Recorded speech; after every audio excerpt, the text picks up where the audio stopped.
Hi everyone, welcome back. In this video I wanted to talk to you about something that's very exciting to me. It is a new line of lenses that are on the market now, and they've been making a big wave. They are these Meike mini primes. They're made for small mirrorless cameras from micro four thirds up to APS-C, and they're very, very good quality. They are all 80mm outer diameter, 77mm inner thread. They are all machined aluminum with nice optics, nice coatings, clickless apertures, and every one of them are at T2.2. So if you set your aperture at, say, T2.8, you swap lenses, your lighting is still going to be the exact same. You don't have to change anything. Where on SLR lenses, you have to kind of fiddle with it just a little bit because it's an f-stop. Your t-stops are going to be a lot more precise, where f-stop is a roundabout figure on the lighting. But I've been using these for a while. They actually started with the 25mm lens a while back, and I got one. I've been trying it out. I liked it so well, I talked to Meike for a couple of months now, several months, and ended up becoming a dealer for these lenses. So yes, you can buy these lenses directly from me. I'll send it straight out to you. I'll have prices and everything in the description of the video. Anyway, what I wanted to tell you is I've had several people asking, well, what's the look from these lenses? What does it look like? What's the sharpness? Any chromatic aberration or anything like that? So what I decided to do is make a video showing these lenses on what they can do as far as the focus, breathing, and everything. Now, unfortunately, this 16mm that you see right here, I don't have another comparable 16mm because I normally don't use a lot of wides. But what I'm shooting this video on is the 25mm, so kind of give you an idea of what the 25mm looks. And I have lots of 25s. I'm going to make another video on actually a 25mm lens shootout with comparing this with some of the Canon, some of the Zeiss lenses, Lumix lenses, which are native to Panasonic, and also a Cine. So it kind of gives you an idea of the quality of these lenses. But anyway, let me jump to the first test and let you take a look at it, and I think you'll be impressed with what you see.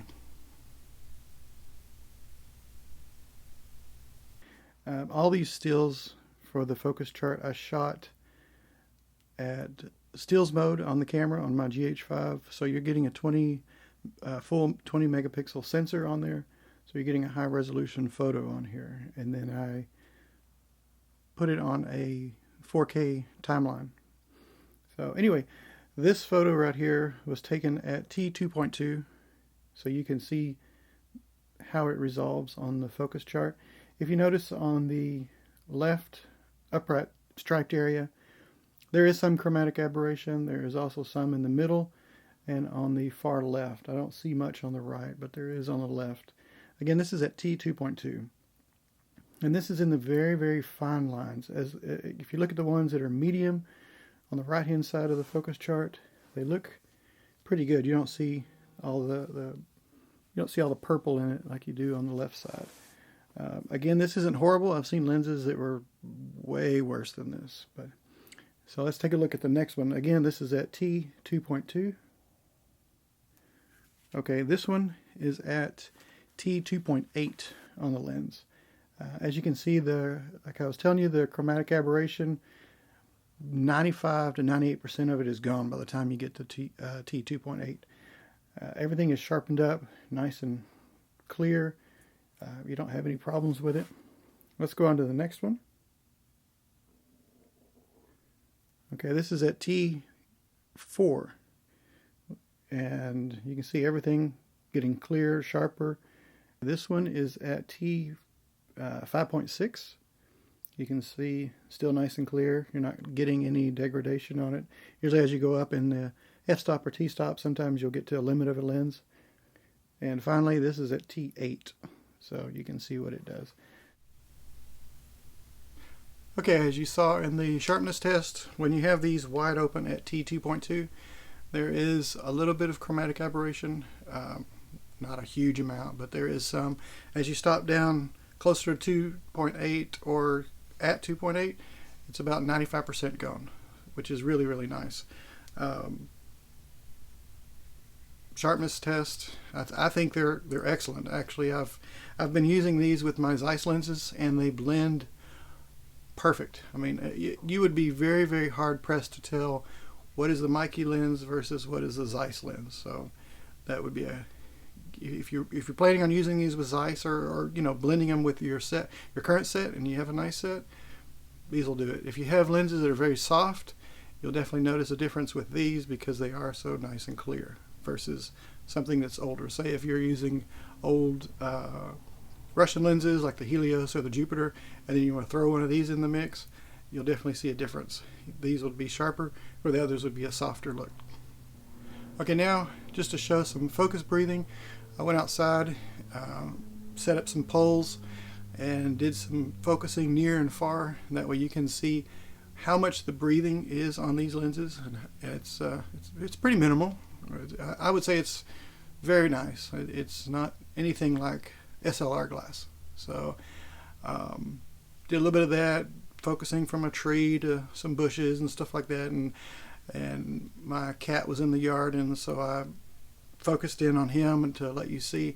Now on the tests that I did outside with the focus breathing, I shot everything wide open at t2.2, so you'll know exactly how it looks. I got my Mattebox, and I put one ND8 filter and then one ND2 filter on it. So I have basically an ND10 that I was shooting through here with the lens at t2.2. So everything you see in the video is all shot with the lens wide open. And why did I do that? So you can see what it is worst case, and then as you stop it down, everything gets better from there. So take a look at these, and we'll come back and I'll show you what the bokeh looks like. Okay, this is a focus test at t2.2.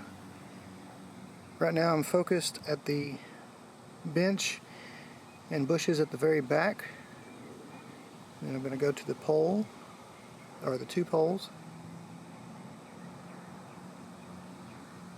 And now to the front.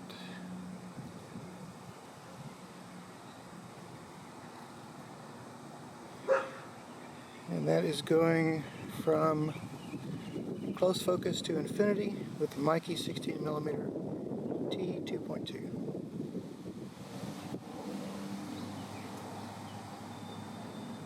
So you can see the focus breathing, very minimal.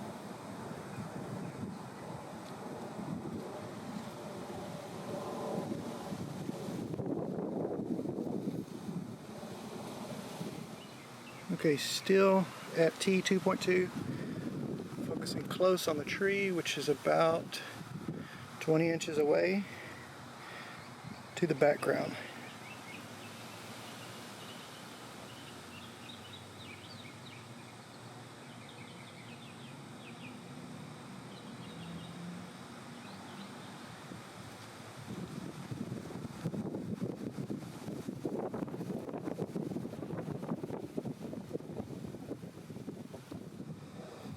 Okay, again, this is at T2.2.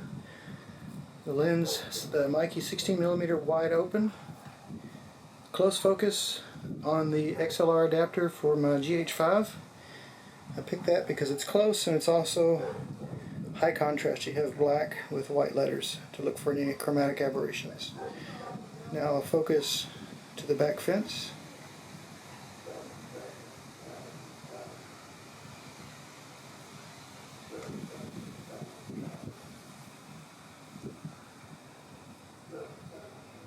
And back.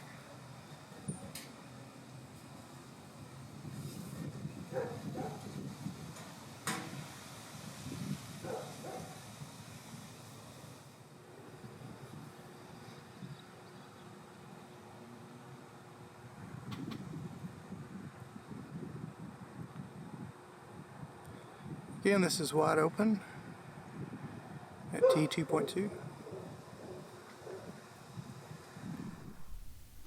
Okay, as you saw on the outside shots, you noticed that I set up the poles. I had one close to the camera, which was about 18 inches away from the lens, maybe a little bit less. I didn't measure it exactly.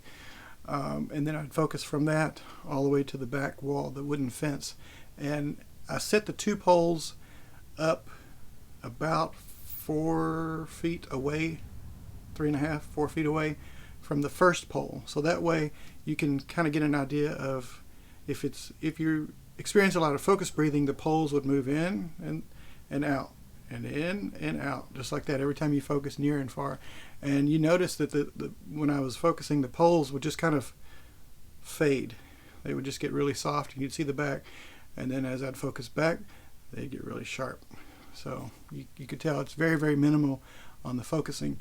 And then when I was shooting the cat walking around, again at T2.2, you could see the individual whiskers, the hairs on his back and face and everything. So they're nice sharp lenses.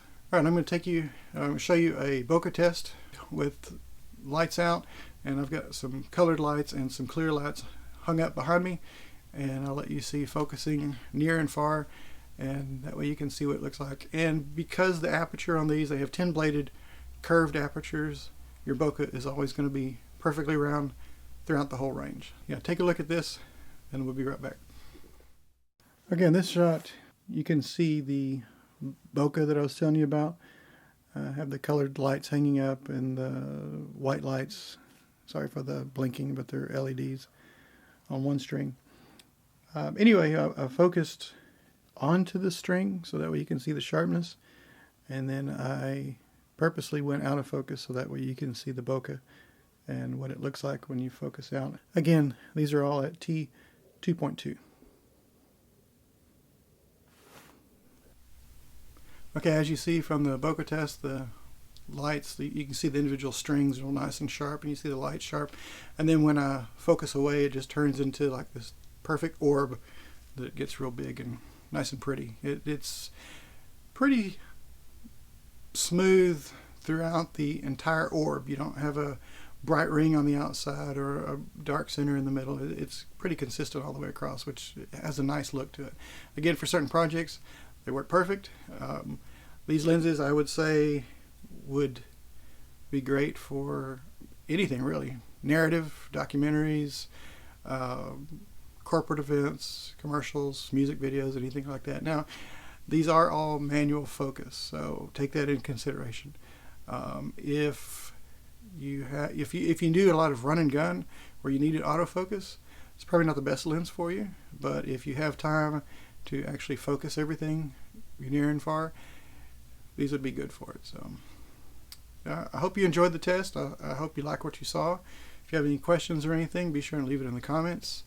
If you want to see more videos like this or the 25mm that I'm working on right now, be sure and hit the subscribe button and hit the bell, and then you'll be notified when any videos are released. But until then, this is Paul Kepner with Kepcraft Media Productions, and I look forward to seeing you again.